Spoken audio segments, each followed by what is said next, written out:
महाभारत। महाभारत दो धनुर्धर के लिए जाना जाता है। पांडवों में अर्जुन और कौरव सेना की तरफ से दानवीर कर्ण। कर्ण जहां धनुर्धर के साथ एक महान दानवीर के नाम से जाना जाता है, वहीं अर्जुन एक धनुर्धारी ही है। और कर्ण माना जाता है कि यह पांडवों का ही बड़ा भाई था। तो आइए जानते हैं हम कि दानवीर कर्ण का जन्म की सच्ची कहानी क्या है, कि दानवीर कर्ण का जन्म कब, कैसे और किन परिस्थितियों में हुआ था कि उन्हें बड़ा पांडव बोला जाता है। तो वास्तव में यह मां कुंती को दुर्वासा ऋषि का आशीर्वाद के जरिए हुआ था, जिसमें मां कुंती को सूर्यदेव की तरफ से कर्ण पुत्र के रूप में प्राप्त हुआ था। तो इसके पीछे कहानी यह है, जहां पर मां कुंती का घर था वहां पर प्रकट हो गए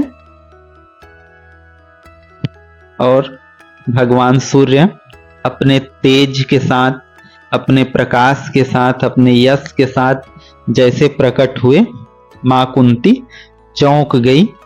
और क्योंकि वो केवल दुर्वासा ऋषि का इसका परीक्षा करना चाह रहा था कि यह वास्तव में सहदेवी ने इस बाक्स को प्राप्त किया, और ये अधिरथ वही है जो महाराज धृतराष्ट्र के सारथी हुआ करते थे और ये सूत जाति के थे।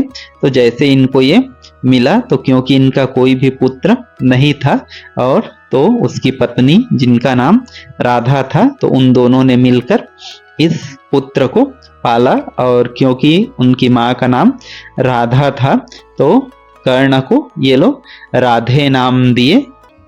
कर्ण को शिक्षा देने से मना कर दिया और इसके पश्चात उनको वापस भेज दिया, क्योंकि वह सूत पुत्र था। और फिर कर्ण ने स्वयं अपने से ही अभ्यास शुरू किया, लेकिन उसके अभ्यास को देखकर सारी शिक्षाएं दी जो एक धनुर्धर को देना चाहिए। क्योंकि परशुराम एक ब्राह्मण था, तो उन्होंने उसका कोई भी जाति धर्म नहीं पूछा और उसको केवल उसकी धनुर्विद्या को देखकर ही उसे शिक्षा दिया। और इसलिए कर्ण बहुत ही तेज तर्रार और सक्षम धनुर्धर हुआ। और जब बड़ा हुआ तब दुर्योधन ने उसे अंगराज क्षेत्र का राजा घोषित किया, और तब से कर्ण का नाम अंगराज कर्ण पड़ा। और आगे जाकर यही दानवीर कर्ण कहलाए, जो आगे अपना कवच कुंडल भी दान कर दिए। धन्यवाद।